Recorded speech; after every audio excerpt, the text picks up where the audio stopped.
Análise do relatório gerencial do Fundo Imobiliário BTHF11. E além disso, você sabe como a reforma tributária afetou os fundos imobiliários? Então fica nesse vídeo aqui que você vai saber. E não se esquece de ficar até o final, porque vai ter preço teto de BTHF11 atualizado. Sem mais delongas, bora pro vídeo. No comentário do gestor, ele ressalta que o BTHF11 é um dos fundos imobiliários mais líquidos do mercado, com um volume médio diário de negociação de 3,45 milhões e uma base de mais de 320 mil cotistas. Então, ponto positivo para o BTHF11. Também ele ressalta que a distribuição de dividendos do mês foi de 9 centavos por cota, que isso gera um dividend yield anualizado de 15% sobre a cota de mercado, que era de 7,36 na confecção desse relatório. Ele reforça também que a cota de mercado em relação à cota de valor patrimonial tem um deságio expressivo de 25,5%, ou seja, uma promoçãozinha aí nas cotas de BTHF11. Agora falando um pouco sobre a reforma tributária do consumo, as recentes movimentações na reforma tributária trouxeram novidades importantes para os investidores em fundos imobiliários, FIAGROS e outros fundos isentos. Fica atento aí, hein? Após o veto que excluía esses fundos da isenção dos novos tributos, CBS e IBS, o governo voltou atrás e apresentou uma minuta que preserva a isenção para esses produtos. Ou seja, novidade aqui positiva.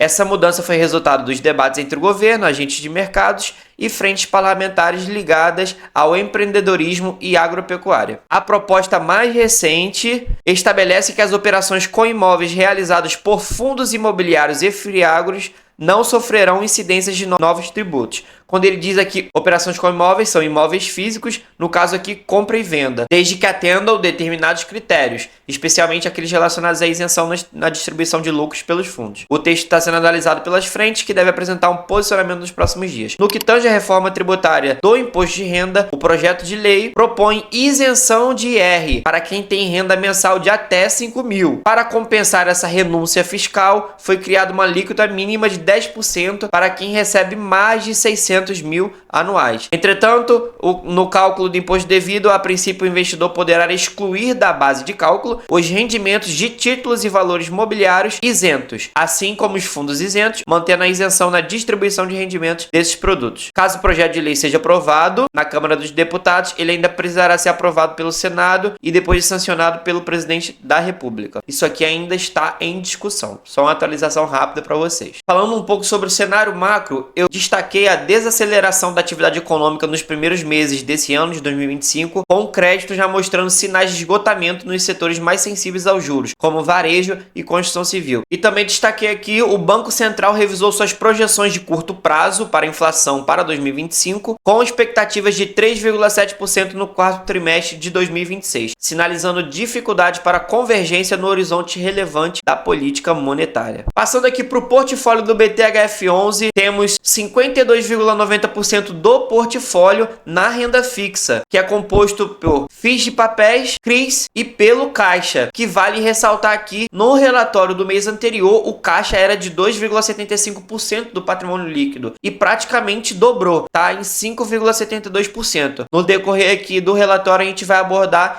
isso daqui com mais detalhe. Temos ainda 29,42% em FIIs de tijolo e 17,68% em ativos reais. Isso aqui, esses números não mudaram muito do relatório anterior, somente o caixa. Quanto ao indexador, temos majoritariamente os contratos dos CRIs que são reajustados pelo IPCA, ou seja, aqui na média IPCA mais 10. 66,86% dos CRIs são reajustados aqui pelo IPCA. Ou seja, podemos comparar que o BTHF11 tem uma média de IPCA mais 10. E o Tesouro, que está pagando melhor, que é o Tesouro IPCA 2029, ele paga IPCA mais 7,47. Podemos notar aqui uma diferença de risco. Tesouro, via de regra, um pouco mais seguro.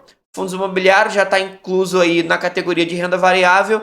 Então é um pouco mais arriscado, tem que remunerar mais. Aqui está a prova de que os fundos imobiliários remuneram mais. Isso tem um motivo, né? Quanto ao setor, que engloba os CRIs e FIs, também nada mudou do último relatório para esse. 26,42% em papel, 19,33% corporativo, 14,60% logística, 12,15% shopping, 10,49% hotelaria, 9,23% outros e 7,78% do patrimônio líquido em residencial. A duration dos CRIs, temos mais do que 4 anos, equivalente a 67,29% do patrimônio líquido. Aqui ele mostra o portfólio dos CRI, CRI por CRI, qual foi o índice que está atrelado, qual é a taxa de emissão. Se você tiver um pouco de interesse a mais, você vai entrar aqui e vai dar uma analisada com calma. Também mostra quantos por cento do patrimônio líquido esse CRI é relativo. E ele faz a diferenciação entre os CRIs estruturais e os CRIs táticos.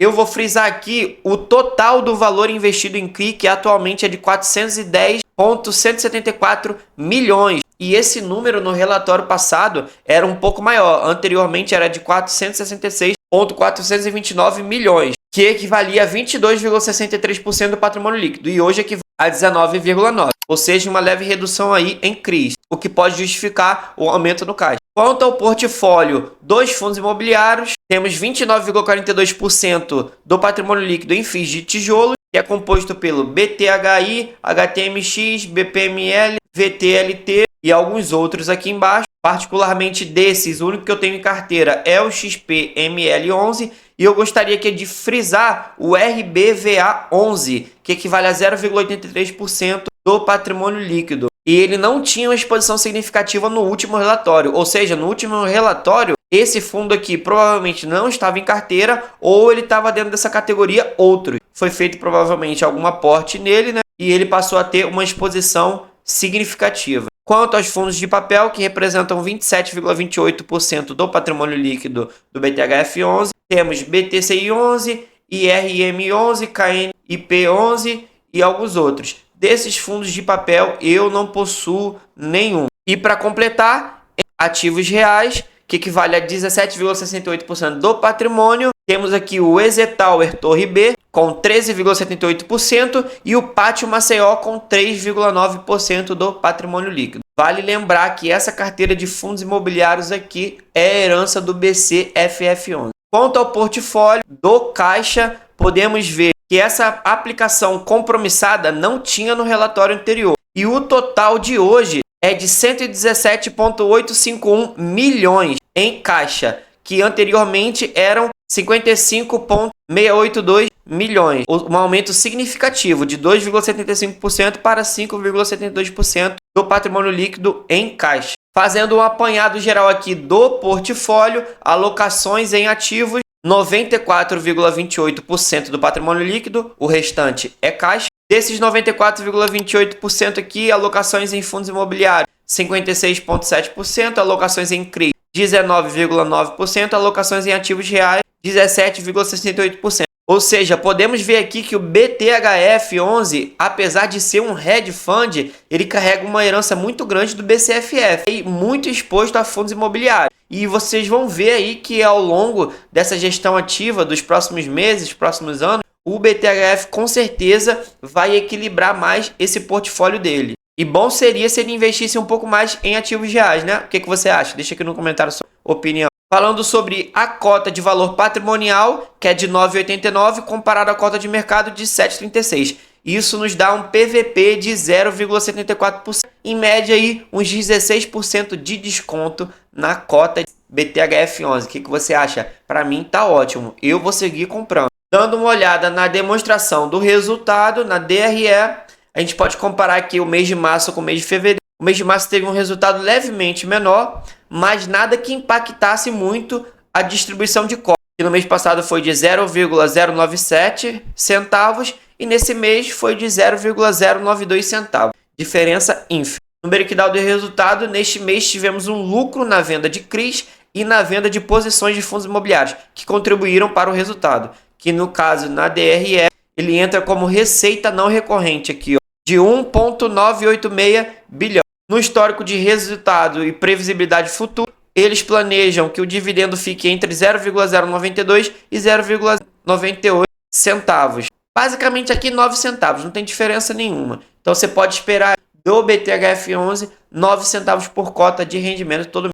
E no fim do relatório ele ainda mostra o portfólio de CRIs. Se você tiver interesse, vale a pena olhar aqui porque ele dá um destaque no CRIs que ele possui em carteira. Para terminar o vídeo, vamos olhar aqui o meu preço teto para BTHF11, que no vídeo passado que eu fiz sobre BTHF11 era de R$ 9,12, mas agora o preço teto aumentou. Por que o preço teto aumentou?